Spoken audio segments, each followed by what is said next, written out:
Allez, on va parler de votre entreprise et notamment du thé que vous concevez depuis l'Afrique du Sud, le thé Iswara, qui allie luxe, volupté et plaisir. Donc, et puis surtout, votre entreprise, c'est un business model révolutionnaire.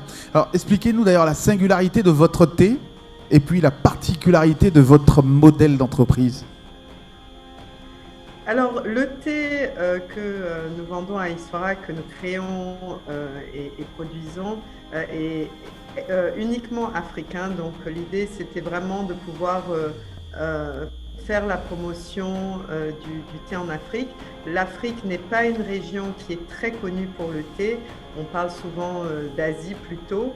Mais il faut savoir que des pays comme le Kenya le Kenya est le quatrième exportateur, le plus gros exportateur de thé au monde, et que l'industrie du thé existe en Afrique depuis plusieurs centaines d'années. Et en fonction des années, l'Afrique est le plus gros exportateur de thé au monde, sachant que des pays comme la Chine et l'Inde produisent mais consomment essentiellement localement. Donc, c'est aussi une de ces industries qui n'est pas très connue en Afrique, et j'ai vraiment voulu pouvoir en faire la promotion et aussi participer à ce qu'on appelle le reversal of the commodity trap, sachant que nos matières premières sont exportées hors du continent sans être transformées. Et donc aujourd'hui, dans le domaine du thé, la majorité des entreprises qui opèrent dans cette industrie sont étrangères, sachant qu'une grosse partie du thé vient d'Afrique. Donc ça, c'est une anomalie que j'ai voulu rectifier en créant Iswara. Alors, donc ça, c'était votre première question. L'autre question, c'était au sujet de mon business model. J'ai créé un business model qui met l'individu au centre de l'entreprise.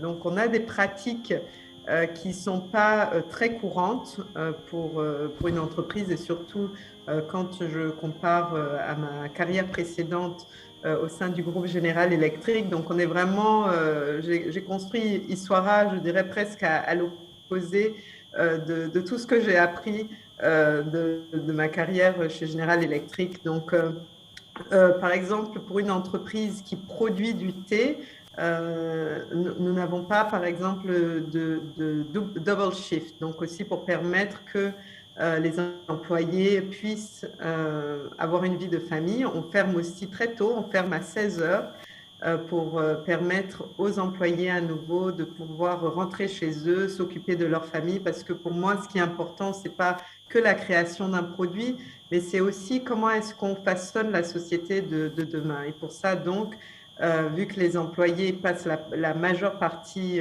enfin tous, on passe la majeure partie du temps au travail, comment est-ce que le lieu de travail devient un environnement qui aide à élever la société et ne pas créer plus de stress plus de stress et de traumatisme en fait pour les employés.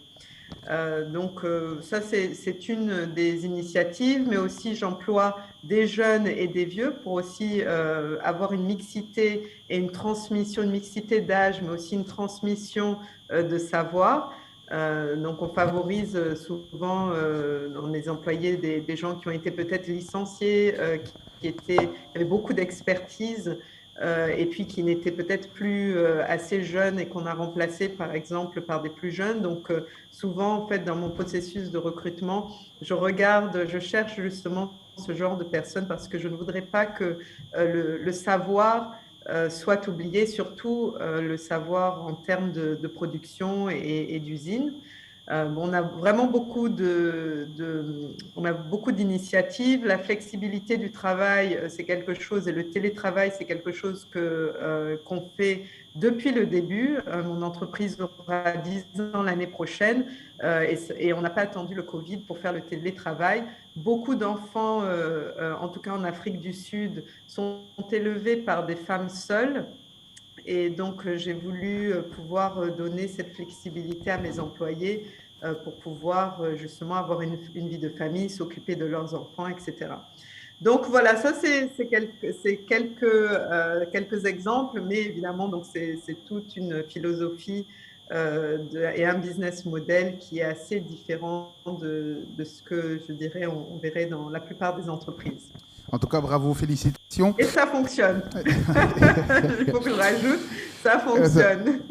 Les employés sont motivés et on fait des beaux produits. Et bon, ça fait 10 ans qu'on est là, donc presque 10 ans, 9 ans. L'année prochaine, ça sera les 10 ans.